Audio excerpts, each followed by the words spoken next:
Now, I've made several videos on the Chevy Silverado that had the Curt 25,000 series hitch, 25K hitch in the back, and there were a lot of people who commented that they thought it was a very flimsy or a cheaply constructed hitch. And you know what, honestly, before I saw one in person, I kind of felt the same way. I didn't really know what to think of it from a construction perspective. But now that I've actually had an opportunity to use it, I wanted to give you kind of a side-by-side comparison to the B&W companion hitch to let you know what my thoughts are on the construction of both hitches.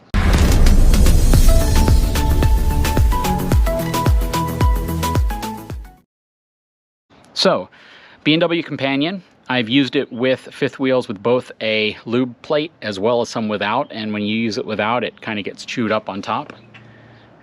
This specific fifth wheel I have right now, I do have the lube plate on it, so it's doing a good job of not continuing that, but honestly, I'm not too worried about that. These things are designed to take that type of abuse. That being said, I wanted to talk to you all a little bit about the construction of both of these hitches. Now, they have a different philosophy in terms of how they work and what they do to dampen the ride while you're going down the road.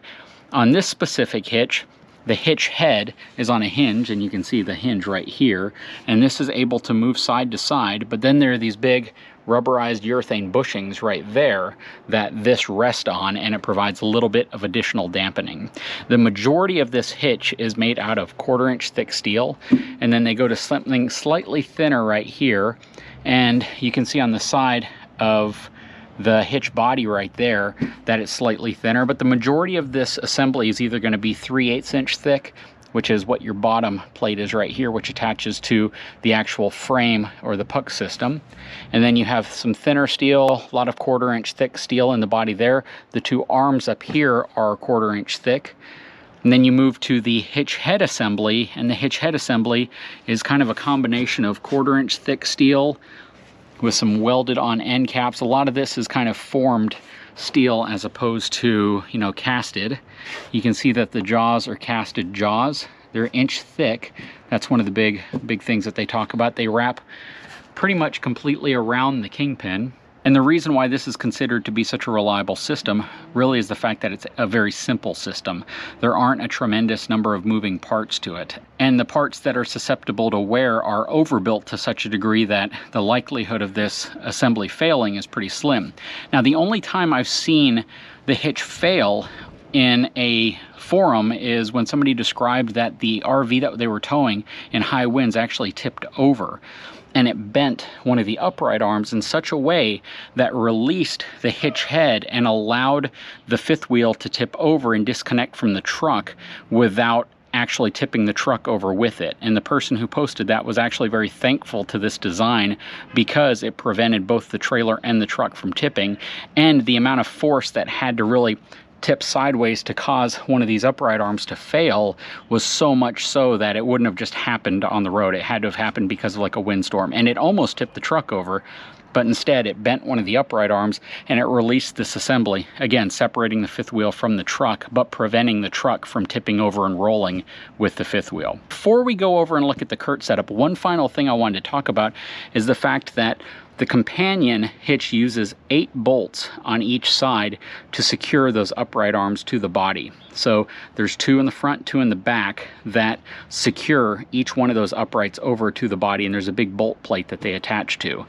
On the Curt hitch, some people noticed some things that I'll go over when I get over there, but I just wanted to kind of go over this setup, how it's designed, before we move over to that one, because I think you'll be surprised by some of the innovation that Curt's put into their hitch as well. Okay, so now we're going to take a look at this Curt hitch. So this is the M30, which is the Mopar version of the Curt hitch. And this is the very same hitch that is in the back of the Chevy Silverado, except the wings on this side are different to accommodate the Ram puck system. But aside from that, it's very similar, and I've already adjusted this one up to its highest setting. If you recall, on the Chevy, it was at its lowest. This one was also at its lowest, and I had to put it 4 spots up, so now it's at its highest setting. Now, there are some big differences between the construction of both hitches. First of all, there is a lot of 3/8 inch thick steel plating on this assembly as well. These entire side brackets are 3/8 inch thick. The foot pads right here are also pretty thick. I mean, I would probably say they're slightly thicker. This looks like 1/2 inch thick steel right here. And then the tubular sections are all 1/4 inch thick steel box tubing. Same with this bottom brace across there. Now, the key difference between this setup and what's in the Chevy is that the Chevy doesn't have this bottom brace right here. One of the reasons you see it on the Ram is because the footprint of the puck system is far wider than that of the Chevy. To give you kind of a better reference, the Chevy uses its puck system right about here, whereas Ram extends it out at least 6.5, 7 inches further in each corner. It also is spread out front to back further as well. Now, the other significant difference is the body. Basically, this section up here is made out of cast steel versus formed steel. Right here, this is all formed into this side bracing. On the B&W Companion, the entire thing is essentially made out of formed steel. So they basically take steel panels and form them into the shape they need, and then they weld it all together. Some of this is set up this way. However, the majority of it is made out of cast steel. So it's basically put in a mold and it's poured in. So the thickness of all of that is actually much greater than that of the B&W Companion. And a lot of people noticed that the plate looked a little different too. So let's take a closer look at that. Okay, so if you look at the plate right here, basically the area that the kingpin's going to slide into and lock in place, you know, at first glance it looks like it's relatively thin until you realize that this is all one big molded cast assembly. This area is incredibly thick. Let's see if we can get a look underneath here and you'll kind of see what I'm talking about. So even though it tapers off right here, this area right here, right at the lip, is relatively thin. But the area right here is very, very thick. The jaws are a little bit different as well. So again, all of this is one solid thick piece, and that's about 1 inch thick right there. And then it tapers down, and you can feel how this is kind of molded down, and it's a little thinner. It's probably about maybe 1/8 of an inch thick right here, but then it gets thicker and thicker and thicker until it creates this inch thick platform that the fifth wheel is actually resting on. So even though it kind of looks like it could be flimsy, or this is a piece of sheet metal that's kind of bent over, definitely is not. This is a very, very thick piece of steel, and the finish on it's also pretty nice. You might see some rust down here. It's actually not part of the hitch. I don't really know where that's coming from. It's probably coming from underneath here somewhere. However, let's keep looking. So you can see that this is all casted components. Everything in here. You don't have a lot of stamped steel. You don't have a lot of formed steel. This is all pretty much done in a mold, and it gives you these incredibly thick, robust components. So there are a lot of reasons when looking at this further out that you might think that this is a flimsy hitch. But I can pretty much assure you that any hitch that's tested and rated to 30,000 pounds isn't going to be flimsy. And a manufacturer such as Curt, which is absolutely considered to be a reputable manufacturer, would definitely not release something if they thought it was flimsy. So the jaws right here look to be 1/2 inch thick until they close. Then once they close, they're significantly thicker. So in the case of this assembly, you can see how thick they are. So this is going to be 1 inch thick, but the interesting thing about this setup is that it actually encloses completely around the kingpin. So it creates a completely sealed enclosure around the kingpin. So, you know, whether one system is better than the other, this is still a dual jaw setup, and then once the jaws are closed, it is 1 inch thick total in terms of material. And in some areas, it's 1 inch thick, like right there, and right here. But again, I just wanted to give you a quick kind of an overview of these two setups, because I know a lot of people kind of probably thought this wasn't a very safe setup. So finally, the last thing I want you to take a look at are the 2 bolts here. So on the Chevy setup, a lot of people noted that there were only 2 bolts that held each side of this center portion together. But that is a little deceiving. So you see these notches right here. Well, these notches actually have steel pegs that are coming off of this plate right here, and they slide into these notches.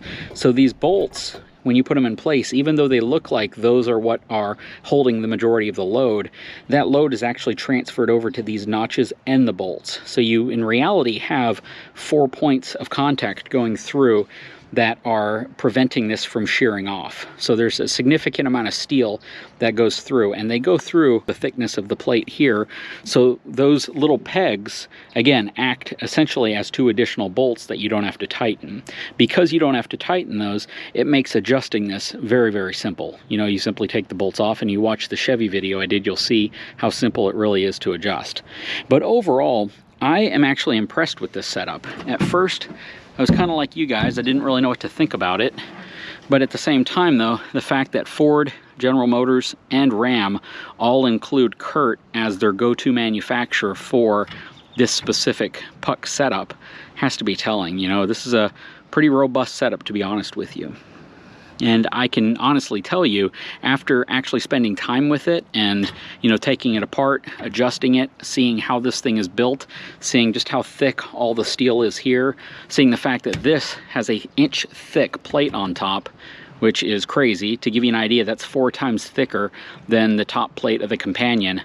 I gotta be pretty honest, this is a pretty nice product. Oh, the only thing I don't really care for is the fact that height-wise, this won't adjust as high as the Companion hitch will. So on my Companion, I know I can adjust my hitch high enough that I can get the bed rail clearance I need for the 5th wheel. Unfortunately, this is at its highest setting, and on the Chevy, you guys saw that that was a little inadequate for the 5th wheel. And when I spoke with the folks over at Curt, they have a solution for it, but that solution is buying this frame puck system that locks into place, and it gives you rails, and then you have to get the different upright arms that attach to the rails to attach this, and that gives you 2 inches of additional height over just the standard puck system, which means you're buying more components.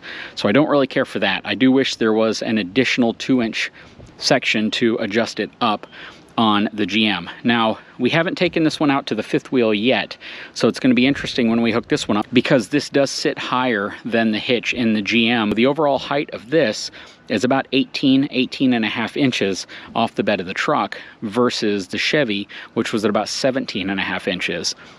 So this assembly sits about an inch higher because of this than the Chevy does, which gives us about 18 and a half inches to the top. Still not quite as high as the B&W. The B&W, the way I have it set up, is 19 and a half inches. The bed rails on my Ford are 21 inches. The bed rails on this truck are 20 and a half inches. So, you know, when it comes down to it, this should give me the clearance I need with the 5th wheel, but we're not going to know for sure until we get out there and check it, which we'll do in a follow-up video. Anyways, guys, I hope you enjoyed this. This was just like I said, a little comparison between what my view was on this Curt OEM hitch that you can order as an option on Ford, Ram, and GM trucks. And I wanted to just kind of demonstrate it to you, let you know what my thoughts were on it compared to the normal hitch that you guys always see on my channel, which is the B&W Companion, which I still absolutely love. Anyways, I hope you enjoyed this video. If you haven't had a chance, please take a moment, subscribe to my channel, give me a thumbs up.